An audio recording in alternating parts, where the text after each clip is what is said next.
बिस्मिल्लाहिर्रहमानिर्रहीम। अस्सलाम वालेकुम स्टूडेंट्स लास्ट टाइम हमने स्टार्ट किया था हमारा fifth generation drug delivery system. तो fifth generation drug delivery system में से हमने सबसे पहले बात की कि ये हमारा बायोटेक्नोलॉजिकली या जीन डिलीवरी सिस्टम के बारे में है हमारा ये सिस्टम, क्योंकि हम यहाँ पे ड्रग डिलीवरी जो है वो डिपेंड करती है अपॉन मैसेंजर आरएनए और DNA insertion from a foreign body or from a same body into the other organisms। तो उसको हमने स्टार्ट किया लास्ट टाइम। तो हमने कहा था कि ये एक फील्ड है जो कि फार्मास्यूटिकल बायोटेक्नोलॉजी फिर कहलाता है। तो फिफ्थ जनरेशन क्लासिफाइड जो है वो अंडर फार्मास्यूटिकल बायोटेक्नोलॉजी है।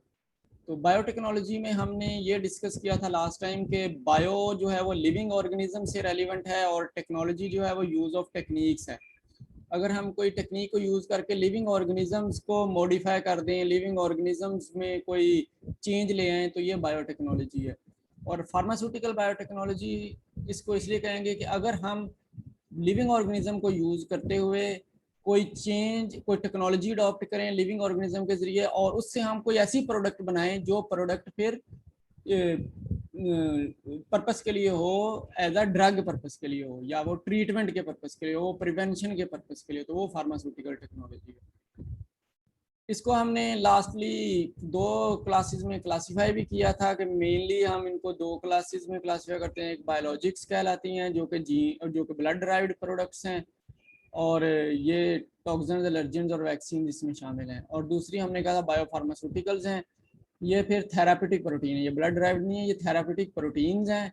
और हमने ये प्रोटीन जेनेटिक इंजीनियरिंग के प्रोसेस से डेवलप की गई हैं या हाइब्रिडोमा टेक्नोलॉजी से डेवलप की गई हैं।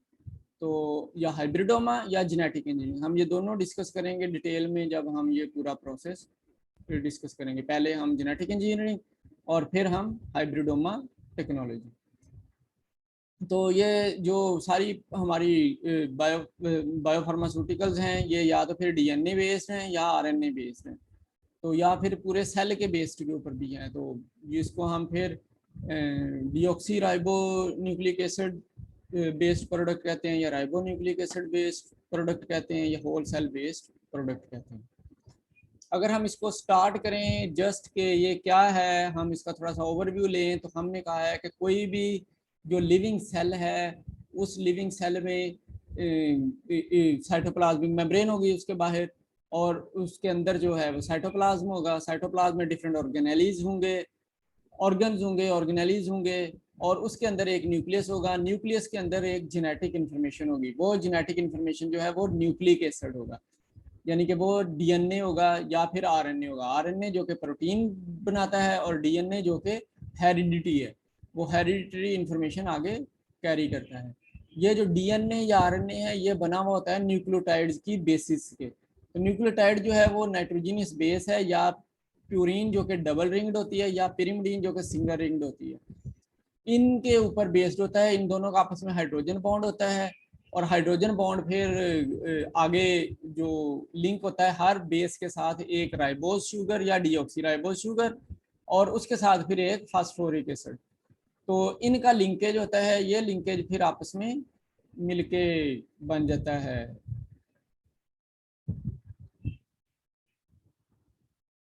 ये लिंकेज आपस में मिलके फिर एक चेन बन जाती है, जो कि फिर एक लॉन्गिट्यूडनल चेन में कन्वर्ट होकर ये डीएनए या आरएनए की फॉर्म में कन्वर्ट हो जाता है। अच्छा, तो ये जब डीएनए और आरएनए में जो एक स्पेसिफिक सेक्शन होता है या एक पोर्शन होता है जो कि कोई ना कोई इंफॉर्मेशन कैरी करता है, आइदर फॉर प्रोटीन्स या फॉर हेरिडिटी, कोई भी जो इंफॉर्मेशन को कैरी करता है डीएनए में एक पोर्शन, पोर्शन जो है वो जो कि कोई भी इंफॉर्मेशन जो प्रोटीन को सिंथेसाइज करने के लिए हो सकती है या वो आगे जनरेशन में मूव करने के लिए हो सकती है, उसको हम जीन कहते हैं। तो जीन जो है वो 3 न्यूक्लियोटाइड से शुरू होके ये मिलियंस ऑफ न्यूक्लियोटाइड बेसिस के ऊपर, 3 न्यूक्लियोटाइड बेसिस से मिलियन ऑफ न्यूक्लियोटाइड बेसिस पे हो सकता है। 3 न्यूक्लियोटाइड बेसिस में सिंगल जो कि हमारे यूनिसेलुलर ऑर्गेनिजम्स हैं उनके लिए कह रहा हूँ, उनमें 3 भी होती हैं, 6 भी होती हैं, 3-6 का जीन भी होता है। लेकिन जो हमारे फिर मल्टी सेलुलर या फिर आप कहें कि जो हमारे मैमल्स हैं, ह्यूमंस हैं, हम उनमें हंड्रेड्स ऑफ डीएनए बेसिस होती हैं, हंड्रेड्स ऑफ बेसिस होंगी या फिर मिलियन 2 मिलियन तक की बेसिस होंगी। तो ऐसा बड़ा बड़ा स्ट्रक्चर भी एग्जिस्ट करता है। तो इसके लिए आपको ये मैं थोड़ी सी बताई थी लास्ट टाइम कि एसोसिएशन कैसे होती है। 3 एंड होता है हाइड्रोक्सी 3 एंड और 5 एंड होता है। तो एक चेन साइड पे चेन जो है वो 3 एंड की तरफ चल रही होती है और एक साइड पे वो यानी कि 3 एंड ऊपर होता है और एक साइड पे 5 एंड ऊपर होता है। तो चेन टुवर्ड्स 3 एंड चलती है, तो 3 एंड की तरफ लिंकेज डेवलप होती जाती है। तो हाइड्रोजन बॉन्ड बनता है between the 2 basis, nitrogenous basis, और राइबोस शुगर जो है वो चेन के साथ फास्फोडाइस्टर लिंकेज के साथ लिंक हो जाती है। फास्फोडाइस्टर लिंकेज डेवलप हो जाती है बिटवीन राइबोस शुगर्स जो कि उसके साथ अटैच्ड है। तो फास्फोरिक एसिड इस राइबोस इस फास्फोडाइस्टर लिंकेज को बनाता है जो कि फिर चेन में डेवलप हो जाता है। तो और ये क्योंकि हाइड्रोजन बॉन्डिंग दरमियान में स्ट्रॉन्ग होती है और इसकी लिंकेज फिर चेन के साथ होती है, तो ये स्ट्रॉन्ग होने की वजह से ट्विस्ट या कर्ल करना शुरू हो जाती है। तो कर्ल्ड डीएनए आपको नजर आता है due to this strong hydrogen bonding. वो एक दूसरे को पुश पुल कर रहे होते हैं, कोई किसी फोर्स से कर रहा है। साइटोसिन ग्वानिन के दरमियान डिफरेंट फोर्स है, एडेनिन थायमीन के दरमियान डिफरेंट है, इस तरह यूरेसिल और एडेनिन के दरमियान भी डिफरेंट फोर्स है। तो जिस वजह से ये फिर आपस में एक ही फोर्स नहीं कम या ज्यादा फोर्स की वजह से अट्रैक्ट कर रहे होते हैं, तो ये इसलिए ट्विस्ट कर देता है, ट्विस्टेड स्ट्रक्चर होता है। अच्छा, तो अगर हम कहें कि जेनेटिक इन्फॉर्मेशन जो किसी भी ऑर्गेनिज्म में होती है, तो जेनेटिक इन्फॉर्मेशन जो है वो डीएनए के स्ट्रक्चर से आपको पता लग सकती है। तो डीएनए का जो स्ट्रक्चर होता है वो जेनेटिक इन्फॉर्मेशन कैरी करता है, ट्रांसफर करता है डॉटर सेल्स में, यानी कि वो जेनेटिक इन्फॉर्मेशन को ट्रांसफर कर देगा after sale division into daughter cells, और ये डीएनए ही डिवाइड होकर डीएनए में ट्रांसफर हो जाएगा। तो ये प्रोसेस जो है ये डीएनए रेप्लिकेशन कहलाता है। डीएनए रेप्लिकेशन जो है वो हम ज़्यादातर डिस्कस नहीं करते, क्योंकि हम स्टेप जो जेनेटिक इंजीनियरिंग में या जो हम जेनेटिक मॉडिफिकेशन में करते हैं वो हम आरएनए बेस्ड करते हैं। डीएनए रेप्लिकेशन डिस्कस नहीं करते। डीएनए में भी अगर हम कोई चेंज लेके आते हैं तो वो हम बाय आरएनए लेके आते हैं। तो इसलिए डीएनए रेप्लिकेशन आप लोगों ने अगर एफएससी को थोड़ा सा रिवाइज करें तो एफएससी में आपने डीएनए रेप्लिकेशन पढ़ी होगी। सेमी कंजर्वेटिव होती है, कंजर्वेटिव होती है। तो कंजर्वेटिव वे में रेप्लिकेशन हो सकती है या सेमी कंजर्वेटिव वे में हो सकती है। तो हम उसमें नहीं जा रहे, हम आ रहे हैं आरएनए रेप्लिकेशन में, जो कि हमारे काम की चीज़ है। तो अगर हम देखें कि जब भी एक डीएनए रेप्लिकेशन स्टार्ट होती है तो या तो उसका डीएनए बनेगा, जो कि मैंने आपको कहा कंजर्वेटिव, सेमी कंजर्वेटिव या किसी और तरह open ring, close ring replication की बहुत सी एग्जांपल्स हैं। तो या फिर उससे एक मैसेंजर आरएनए कॉपी होना शुरू हो जाएगा।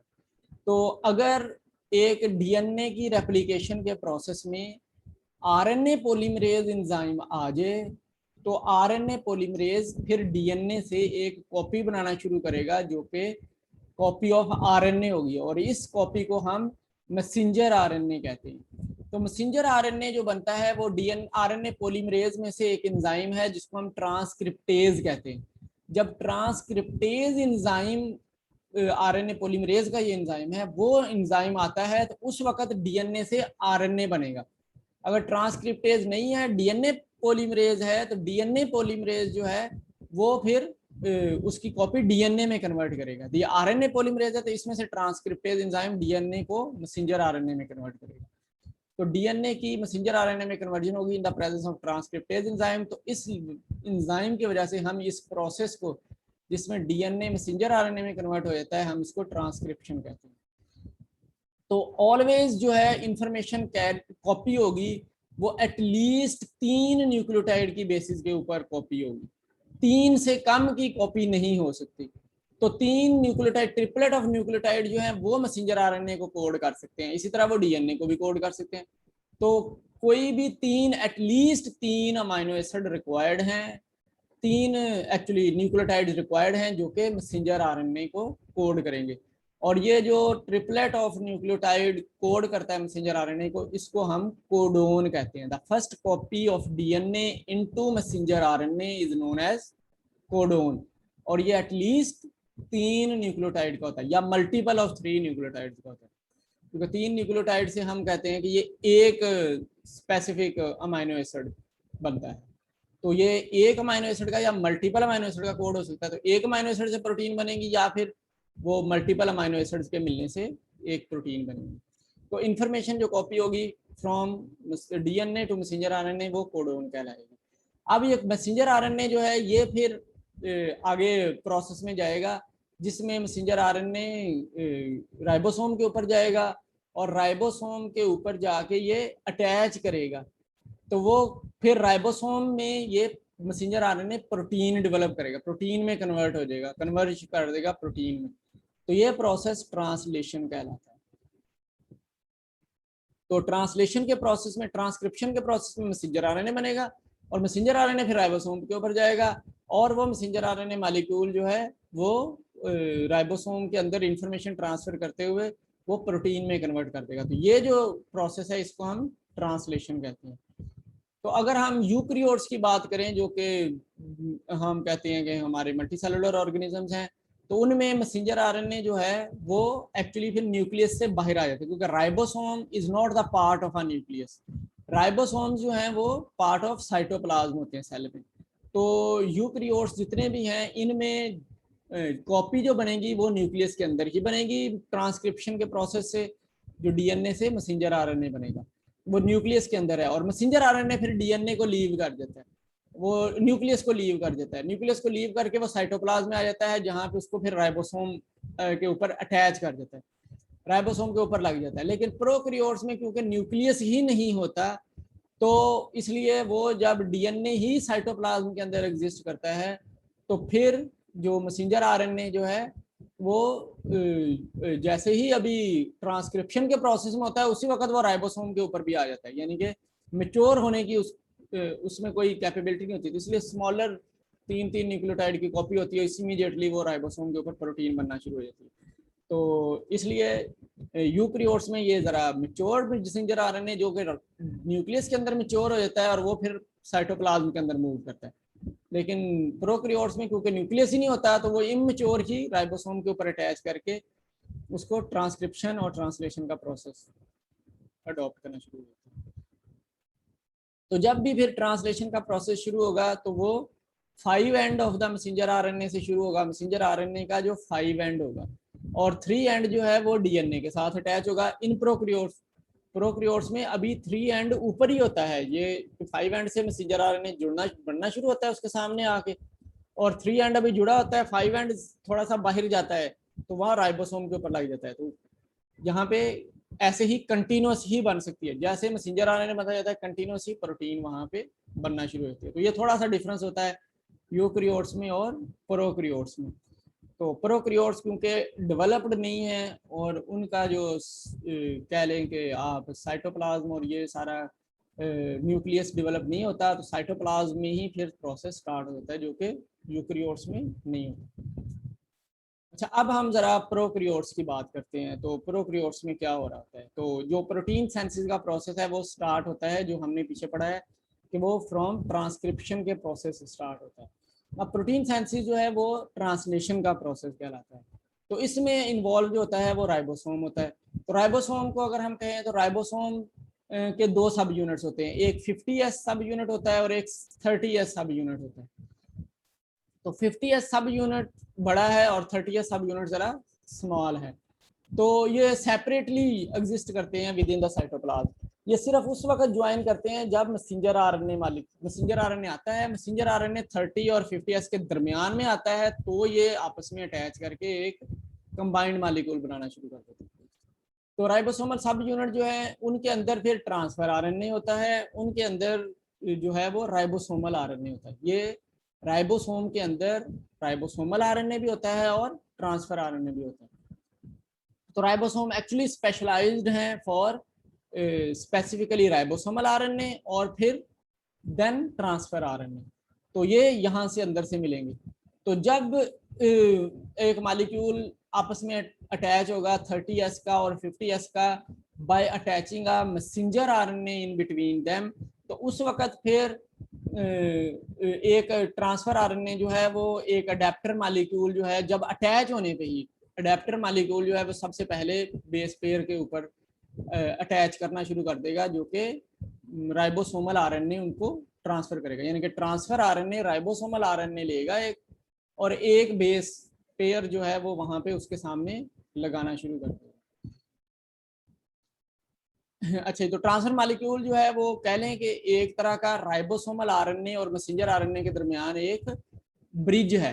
तो वो ribosome transfer RNA messenger RNA की इंफॉर्मेशन राइबोसोमल आरएनए तक लेके जाता है, और राइबोसोमल आरएनए से वो उसका जो कंप्लीमेंट्री बेस पेयर होता है, जो मैसेंजर आरएनए का सबसे पहले लगा हुआ होता है, उसका complementary base pair ribosomal RNA से लेके उसके ऊपर अटैच करना शुरू कर देता है। फिर जब वो एक अटैच हो जाता है तो अगला न्यूक्लियोटाइड आ जाता है, तो उसका बेस पेयर फिर इसी तरह राइबोसोमल आरएनए से ट्रांसफर कर दिया जाता है on the messenger RNA sequence. तो ये complementary base pair transfer RNA लगाना शुरू हो जाता है ऑन द मैसेंजर आरएनए, जो कि दोनों सब यूनिट्स के दरमियान अटैच है। तो ये 30s और 50s मिलके 70s का सब यूनिट बना देते हैं। तो यहाँ पे एक एंजाइम एक्ट करता है जो कि फिर अमाइनो एसिड को मैसेंजर आरएनए के ऊपर लगा रहा होता है, complementary amino acid base pair को मैसेंजर आरएनए के ऊपर लगा रहा होता है। ये amino aside transfer RNA complex enzyme कहलाता है। तो ये जो amino acyl transfer RNA complex है, ये रिस्पॉन्सिबल है कि कंप्लीमेंट्री बेस पेयर को ऑन मैसेंजर आरएनए अटैच कराने का। तो उससे फिर बेस पेयरिंग होती है। तो राइबोसोमल आरएनए जो है वो हर नया आरएनए प्रोवाइड करेगा फॉर ग्रोथ। तो ये अगर आप देखें स्ट्रक्चर, तो डीएनए का ये ऊपर आपको स्ट्रक्चर बना हुआ नजर आ रहा है। तो डीएनए में अनवाइंडिंग हुई है, आरएनए पॉलीमरेज एंजाइम आया है, तो डीएनए में एक स्पेसिफिक प्लेस के ऊपर जहां पे एक स्पेसिफिक इंफॉर्मेशन या जीन एग्जिस्ट करता है, उस प्लेस के ऊपर अनवाइंडिंग होगी। अनवाइंडिंग होने के बाद फिर जो आरएनए है मैसेंजर आरएनए, वो उस न्यूक्लियोटाइड बेसिस के सामने आके एक मैसेंजर आरएनए बनना शुरू होगी। तो ये प्री मैसेंजर आरएनए जो कि डेवलप हो गया, ये जितना बनता है, ये जितना भी मैसेज होगा, जितना लंबा मैसेज होगा, उतना ये बनना शुरू हो जाएगा मैसेंजर आरएनए, उतनी अनवाइंडिंग होती जाएगी और उतना मैसेंजर आरएनए उसके सामने अटैच होता जाएगा in presence of transcriptase enzyme from D RNA polymerase transcriptase enzyme की प्रेजेंस में। तो ट्रांसक्रिप्शन होके एक मैसेंजर आरएनए बन जाएगा। ये मैच्योर हो जाएगा जब ये डीएनए के अंदर मैच्योर होगा, और ये फिर डीएनए से बाहर आ जाएगा इनटू साइटोप्लाज्म। साइटोप्लाज्म में फिर राइबोसोम के दो यूनिट होंगे, ये 30S है और ये 50S है। इनके दरमियान में आके मैसेंजर आरएनए लग जाएगा। ये मैसेंजर आरएनए जब लग जाएगा तो फिर ट्रांसक्रिप्शन का, फिर ट्रांसलेशन का प्रोसेस शुरू हो जाएगा।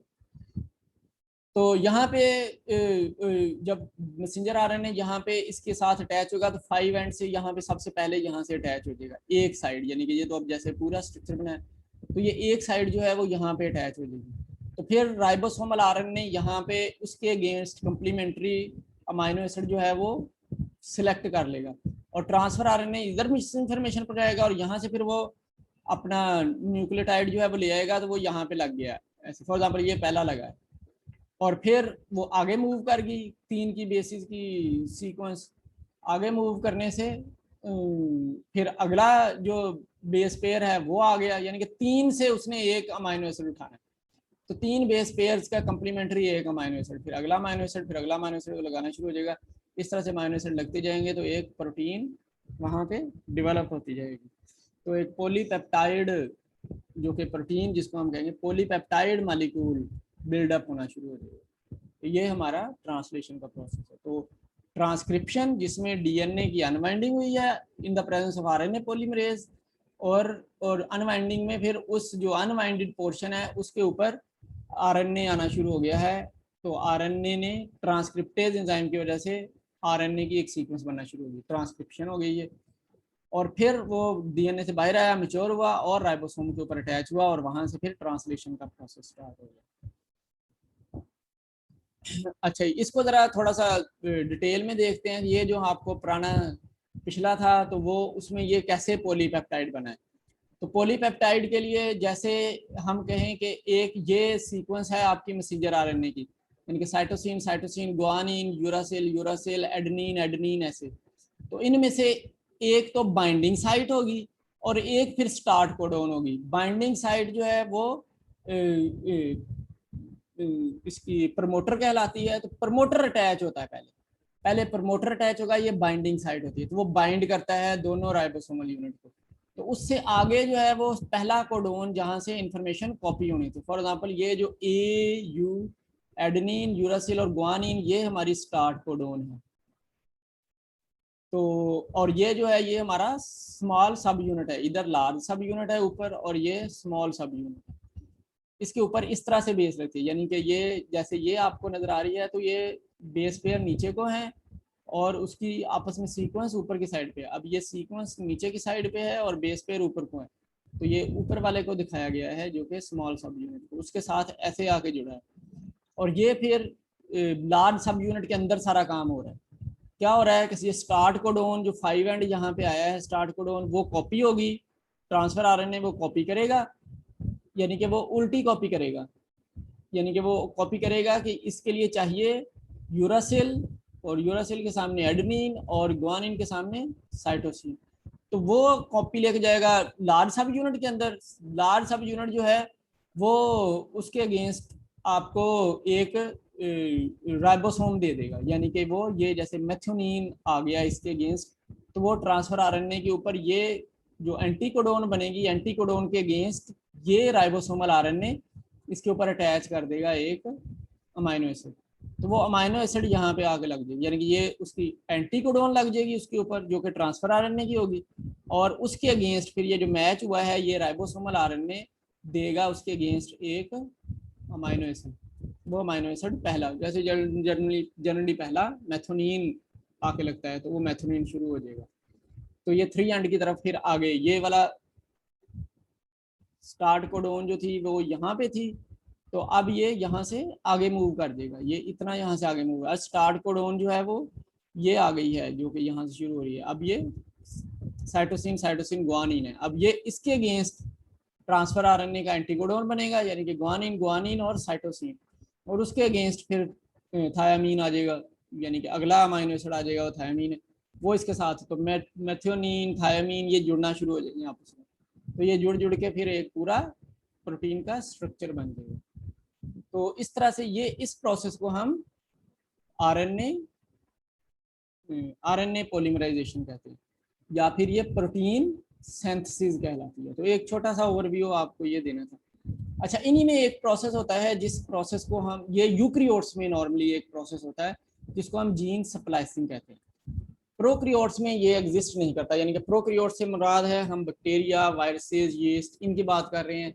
ये जो हैं इनमें जीन स्प्लाइसिंग एग्जिस्ट नहीं करती। मोस्ट एडवांस्ड ऑर्गेनिज्म जो हैं उनमें जीन स्प्लाइसिंग एग्जिस्ट करती है। स्प्लाइस से मुराद होता है कि किसी एक पोर्शन को, स्पेसिफिक पोर्शन को जो कि जीन के अंदर एग्जिस्ट करता है, उसको वहां से खा लिया जाए, उसको वहां से हाइड कर दिया जाए, उसको वहां से रिमूव कर दिया जाए, उसको उसके ऊपर कोई कवर कर दिया जाए, ये स्प्लाइस होता है। तो स्प्लाइसिंग से मुराद ये है कि कोई भी एक जीन है जिसकी एक लॉन्गिट्यूडनल सेगमेंट में जीन की कॉपी हुई है, यानी कि डीएनए की एक जीन है, जीन जो है वो सिर्फ डीएनए से है, तो डीएनए की एक सीक्वेंस है, उसमें से कुछ न्यूक्लियोटाइड की बेसिस जो है डीएनए की स्प्लाइस कर दी गई है। उसको स्प्लाइस करने से का मेथड जो है वो एक एंजाइम से होता है जिसको हम स्प्लाइसोसोम कहते हैं। तो स्प्लाइसोसोम उन डीएनए बेसिस को नीचे एक्चुअली कर देता है। बाकी फॉर एग्जांपल ये डीएनए की बेसिस है यहाँ पे, तो स्प्लाइसोसोम इस जगह पे आया तो इसको उसने नीचे कर दिया, इससे अगली जो है उसको फिर वो वहीं पे है। तो अब ये दो ऊपर नजर आ रही हैं, ये नीचे रह गई है। इसी तरह अगली जो है उससे नेक्स्ट ये ऊपर है फॉर एग्जांपल, तो उससे अगली नीचे कर दी है और फिर उससे साथ वाली ऊपर है। ये पास भी स्प्लाइसोसोम इनको पास भी कर देता है, यानी कि ये डाउनवर्ड्स हो गई, वो हाइड हो गई हैं और ये पास हो जाती है। तो specific segments of the gene जो कि with in the DNA exist करते हैं, सेगमेंट ऑफ द जीन होते हैं डीएनए में, वो अगर स्प्लाइसोसोम की प्रेजेंस की वजह से ट्रांसलेशन से पहले पहले, यानी कि ये ट्रांसक्रिप्शन के प्रोसेस में वो उनको वहां से हटा दिया जाए, तो फिर उसको कहेंगे हम स्प्लाइसिंग। ये स्प्लाइसोसोम एंजाइम से होता है।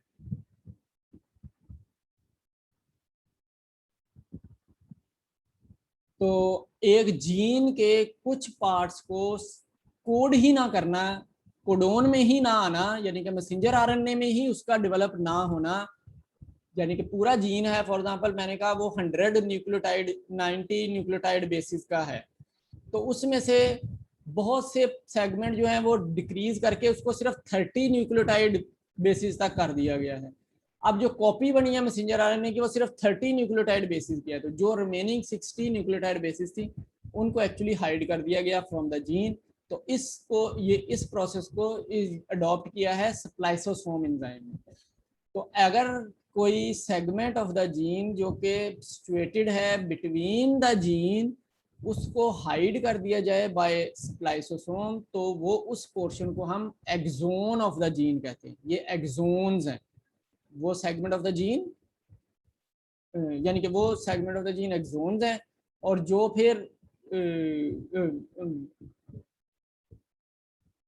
फिर हाइड कर दिए जाएं वो एक्सोन है, और जो फिर कोड कर लिए जाएं, जो ऊपर रह जाएं वापस रह जाएं वो सॉरी जो हाइड कर दिए जाएं वो इंट्रोन है। फिर ये एक्सोन के दरमियान में होते हैं, यानी कि वो पोर्शन ऑफ द सेगमेंट जो एक्सोन के दरमियान में होते हैं उनको हम नीचे हटा देते हैं या उनके ऊपर हम कवर लगा देते हैं, वो इंट्रोन कहलाते हैं। इंट्रोन जो है वो हाइड हो जाते हैं, और सिर्फ कॉपी जो बनती है वो जो बाहर रह जाते हैं ऊपर ऊपर वाले होते हैं वो एक्सोन्स होते हैं, एक्सोन्स की कॉपी बन जाती है। तो ये काम सिर्फ यूकेरियोट्स करते हैं। इस तरह से कुछ सेगमेंट ऑफ जीन को नीचे कर देने से प्रोटीन में वेरिएशन आना शुरू हो जाती है, तो नई प्रोटीन बनना शुरू हो जाती है, जो उसकी प्रॉपर्टी कम्बिनेशन ऑफ प्रोटीन की अरेंजमेंट शफल हो जाती है। तो वो फिर प्रोटीन हर किसी में डिफरेंट होती है, जैसे हम ह्यूमन है तो हर किसी का भी ये जो थंब इम्प्रेशन है वो मैच नहीं करता। वो क्यों नहीं करता? क्योंकि हमारा है तो वो एक ही 47 बेस पेयर जो हमने पढ़े हुए हैं उनके ऊपर ये बेस्ड है, क्रोमोसोम्स के ऊपर, 47 क्रोमोसोम्स के ऊपर। तो वो 47 क्रोमोसोम्स का ही कम्बिनेशन हर ह्यूमन के अंदर है, फिर भी उसकी सारी डिफरेंट है वो प्रोटीन, वो स्प्लाइसिंग की वजह से डिफरेंट है। तो हर किसी में डिफरेंट इंट्रोन और डिफरेंट एक्सोन्स बनते हैं, हर किसी में एक जैसे इंट्रोन और एक जैसे एक्सोन्स नहीं बनते। इसलिए जब इंट्रोन एक्सोन्स डिफरेंट बनते हैं तो उनमें फिर प्रोटीन्स भी डिफरेंट बनती हैं, हर किसी का बॉडी स्ट्रक्चर डिफरेंट होता है, उसकी शक्ल डिफरेंट है, उसकी स्पीच डिफरेंट है, उसका आई साइट डिफरेंट है, उसके हैंड्स, उसका मसल्स डिफरेंट है, उसका बोन स्ट्रक्चर डिफरेंट है, क्योंकि जीन स्प्लाइसिंग का प्रोसेस हो रहा है। तो new combination with various new properties develop होता है by a process of gene splicing. अच्छा, ये वाला प्रोसेस जो है ये यूकेरियोट्स में एग्जिस्ट नहीं करता, तो बैक्टीरिया वैसे के वैसे ही बनेंगे अनटिल अनलेस के उनके अंदर कोई ऐसी मॉडिफिकेशन हो जो कि कोई माइक्रोवेव से, यूवी वेव से, इंफ्रारेड वेव से या किसी और सेंसिटाइजिंग वेव से हो, तो उनकी प्रोटीन में कोई जीन में से कोई पोर्शन जो है वो डैमेज हो जाता है या मॉडिफाई हो जाता है, तो फिर वो म्यूटेट करना शुरू होते हैं। या जब वो किसी ह्यूमन में आते हैं तो वो ऐसे सेल्स के साथ इंटरेक्ट करते हैं जिनमें स्प्लाइसिंग होती है। वो ह्यूमन में आते हैं, वो ह्यूमन का पार्ट बन गया, फॉर एग्जांपल वायरस है तो वो part of the cell nucleus बन जाता है, जिसको हम लाइसोजेनिक प्रॉपर्टी कहते हैं ऑफ अ वायरस। तो वो लाइसोजेनिसिटी की वजह से वो पार्ट बन गया, तो ये इसमें स्प्लाइसिंग हो रही होती है। जब ये प्रोटीन बना रहा होता है तो वो एक्चुअली वो अपना वायरस भी जो प्रोटीन बना रहा होता है उसमें भी स्प्लाइसिंग हो जाती है, तो वो भी स्प्लाइस प्रॉपर्टी बनती है। तो वो जो नया न्यूक्लियोटाइड बनता है उससे वो उसके अंदर इनकैप्सुलेट हो जाता है उसके कैप्सिड में, उसकी सेगमेंट डिफरेंट होते हैं और वो फिर म्यूटेट कहलाता है, म्यूटेंट हो जाते हैं, म्यूटेट कर देते हैं। तो इस प्रोसेस को जीन स्प्लाइसिंग कहा जाता है। तो देखें ज़रा फिगर की फॉर्म में, अगर आप इसको देख सकें तो जो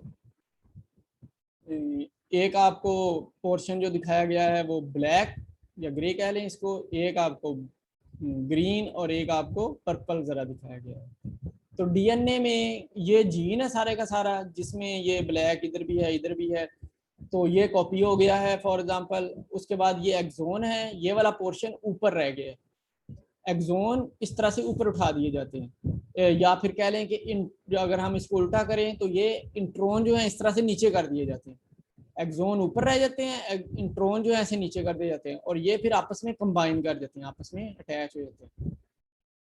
तो मैसेंजर डीएनए में इस तरह से बन गए exon, intron, primary messenger RNA transcript जो है वो इस तरह की होती है, लेकिन जो मैच्योर होनी होती है उसमें फिर ये इंट्रोन खत्म हो जाते हैं, इंट्रोन खत्म होकर ये एक्सोन रह जाते हैं। तो मैसेंजर आरएनए जो मैच्योर मैसेंजर आरएनए ट्रांसक्रिप्ट है उसमें सिर्फ एक्सोन्स आते हैं, उसमें इंट्रोन्स नहीं आते। तो इंट्रोन्स भी क्योंकि एक इन्फॉर्मेशन कैरी कर रहे थे तो वो इन्फॉर्मेशन अब कॉपी नहीं होती मैसेंजर आरएनए में। अगर वो इन्फॉर्मेशन कॉपी नहीं होती मैसेंजर आरएनए में तो फिर मैसेंजर आरएनए उस इंफॉर्मेशन की प्रोटीन भी नहीं बना सकता। अगर वो उस इंफॉर्मेशन की प्रोटीन नहीं बना सकता तो फिर वो प्रोटीन आगे जो प्रोटीन बनेगी सिर्फ वही फंक्शनल है, जो इंट्रोन से प्रोटीन बनेगी वो फंक्शनल नहीं कहलाएगी। ऐसे अगर हम स्पेसिफिक प्रोटीन्स की बात करें, जैसे इंसुलिन प्रोटीन है हमारी बॉडी में, तो वो एक स्पेसिफिक एक्सोन से बनती है जो एक जीन में है, उसमें स्पेसिफिक हर बॉडी में से वो स्पेसिफिक इंट्रोन्स हटा दी जाते हैं और स्पेसिफिक एक्सोन्स कॉपी किए जाते हैं। तो ये डीएनए, अगर हम डीएनए इसी तरह से डाल दें, किसी जेनेटिक इंजीनियरिंग करते हुए ये इसी तरह से डीएनए इंसर्ट कर दिया जाए किसी माइक्रो ऑर्गेनिज्म में, तो वो फिर इंट्रोन्स को सेपरेट नहीं कर सकता, वो इस डीएनए को प्रोसेस नहीं कर सकेगा। इसलिए हमें फिर कोई अल्टरनेटिव वे यूज करना होता है। तो हमने इसलिए आप डिस्कस किया है कि स्प्लाइसिंग भी एक प्रोसेस होता है। इन अनदर डायग्राम आप जरा देख लें तो जब भी कॉपी होने शुरू होती है तो एक प्रमोटर लगता है, प्रमोटर के बाद फिर आगे जो कॉपी होने लगे हैं वो एक्सोन, इंट्रोन, एक्सोन, इंट्रोन और एक्सोन है, ये 5 एंड से शुरू हुए हैं। तो ये इस तरह से एक प्राइमरी ट्रांसक्रिप्ट बन जाती है मैसेंजर आरएनए की, जिसमें प्रमोटर से शुरू होके ये 5 कैप प्रमोटर है, उसके बाद फिर आपका एक्सोन, इंट्रोन, एक्सोन, इंट्रोन। ये मैच्योर होती है तो ये इंट्रोन यहाँ से हाइड कर दिए जाते हैं, नीचे चले जाते हैं और ये एक्सोन आपस में अटैच कर देते हैं। फिर सिर्फ एक्सोन्स का ये मैसेंजर आरएनए एग्जिस्ट करता है। अच्छा, ये हमारा एक जनरली प्रिलिमिनरी थोड़ा सा इंट्रोडक्टरी था कि जिसमें मैंने आपको ये बताया। थोड़ा सा इंट्रोडक्टरी फिर ये भी है कि जेनेटिक इंजीनियरिंग में भी हम कुछ टूल्स डिस्कस करते हैं, ये भी हमारे थोड़ा सा इस प्रोसेस के लिए इंट्रोडक्टरी हैं। इसको हम इंशाल्लाह अगले लेक्चर में डिस्कस करेंगे। ये जेनेटिक इंजीनियरिंग को फिर एज अ कंबाइंड ही डिस्कस करेंगे। हमने डिस्कस कर लिया कि प्रोटीन सेंसिस क्या होती है, मैसेंजर आरएनए कैसे बनता है और उससे फिर प्रोटीन कैसे सेंसिटाइज होती है। हमने डिस्कस कर लिया उसके बाद कि हम यूकैरियोट्स कैसे डिफरेंट हैं than prokaryotes in protein synthesis. Eukaryotes जो हैं वो डिफरेंट हैं देन प्रोकैरियोट्स, वो on the basis of gene splicing. और भी 2-3 प्रोसेस हैं ये, लेकिन ये प्राइमरी प्रोसेस है जिसको हम जीन स्प्लाइसिंग कहते हैं। तो जब हम जेनेटिक इंजीनियरिंग करते हैं तो हमें जेनेटिक इंजीनियरिंग में हमने किसी भी ऑर्गेनिज्म का जो जीनोम को चेंज करना होता है या उसका जीन जो कि मेल फंक्शनल जीन है उसको जब हमने चेंज करना होता है तो हमें उसके लिए एक और डीएनए इंसर्ट करना पड़ता है। तो वो डीएनए ऑफ अगर हम ह्यूमन इंसर्ट करें तो वो बहुत बड़ा डीएनए होता है और वो हैंडल नहीं हो सकता। और क्योंकि हम किसी वेक्टर के थ्रू ही इंसर्ट कर सकते हैं, वेक्टर हम उनको कहते हैं जो कि एक जगह से दूसरी जगह ट्रांसफर करने की कैपेबिलिटी रखते हैं। हमारा एक डीएनए दूसरे डीएनए के साथ कोई ट्रांसफॉर्मेशन की कैपेबिलिटी नहीं रखता, वो पेनिट्रेट नहीं कर सकता। हम डीएनए इंसर्ट कर भी दें तो वो न्यूक्लियस में पेनिट्रेट नहीं कर सकता। तो न्यूक्लियस में पेनिट्रेट कराने के लिए हमें फिर वेक्टर रिक्वायर्ड होते हैं। तो वेक्टर हमने माइक्रोऑर्गेनिज्म लिए हुए हैं या हमने बनाए हुए हैं वेक्टर्स। तो जेनेटिक इंजीनियरिंग हम डिस्कस करना शुरू करेंगे from the preliminary step to the advanced step, vectors from the prokaryotes to the vectors from the eukaryotes. जो हमने अब यूकैरियोट्स या ह्यूमन के वेक्टर भी बना लिए हैं उन वेक्टर्स तक हम चलेंगे। तो वो प्रोसेस जेनेटिक इंजीनियरिंग है। तो जेनेटिक इंजीनियरिंग जो है वो एक्चुअली इंजीनियरिंग है, यानी कि मॉडिफिकेशन है। इंजीनियरिंग हम मॉडिफिकेशन से कहते हैं। तो मॉडिफिकेशन है ऑफ जेनेटिक इंफॉर्मेशन, जो कि जेनेटिक इंफॉर्मेशन किसी भी ऑर्गेनिज्म की है, ये हम डेलिबरेटली करें अगर, यानी कि हम खुद से करें, खुद नहीं हो रही, खुद होगी तो ये म्यूटेशन है। अगर हम डेलिबरेटली ये करें मॉडिफिकेशन, वो कैसे करें कि हम उसका कोई जीनोम, जीन का कोई ऐसा पार्ट जो कि मेल फंक्शन है, उसका न्यूक्लिक एसिड जीनोम जो है, जीन में से कोई स्पेसिफिक पार्ट वो हम रिप्लेस कर दें, चेंज कर दें from with the functional one. तो इस प्रोसेस को हम जेनेटिक इंजीनियरिंग या फिर इसको रिकम्बिनेंट डीएनए टेक्नोलॉजी या फिर हम इसको जीन क्लोनिंग कहते हैं। तो ये तीनों नाम है इसके, previously genetic engineering, more advancedly recombinant DNA technology and more advancedly gene cloning, और ज्यादातर हम name recombinant DNA technology use करते हैं। तो ऐसा प्रोसेस हम आगे डिस्कस करेंगे नेक्स्ट लेक्चर में। तो ऐसे दो तरह के ऑर्गेनिजम्स को हम डील करेंगे, एक ऑर्गेनिज्म वो जिनको ट्रांसजेनिक कहते हैं और एक ऑर्गेनिज्म वो जिनको हम सिसजेनिक कहते हैं। ट्रांसजेनिक वो होते हैं अगर हम किसी एक ऑर्गेनिज्म को डेलिबरेटली उसका जेनेटिक इंफॉर्मेशन चेंज कर दें, जब हम उसमें कोई जेनेटिक मटेरियल डालें जो कि उसी ऑर्गेनिज्म का नहीं है, किसी और ऑर्गेनिज्म का है, तो फिर जो रिजल्टिंग ऑर्गेनिज्म होगा, यानी कि वो होस्ट में हमने जेनेटिक इंफॉर्मेशन जो डाल दिया है वो उस होस्ट का नहीं है, होस्ट के ही किसी का नहीं है, वो किसी और माइक्रो ऑर्गेनिज्म के अंदर से डाल दिया, तो इस तरह का ऑर्गेनिज्म जो है वो ट्रांसजेनिक ऑर्गेनिज्म कहलाता है।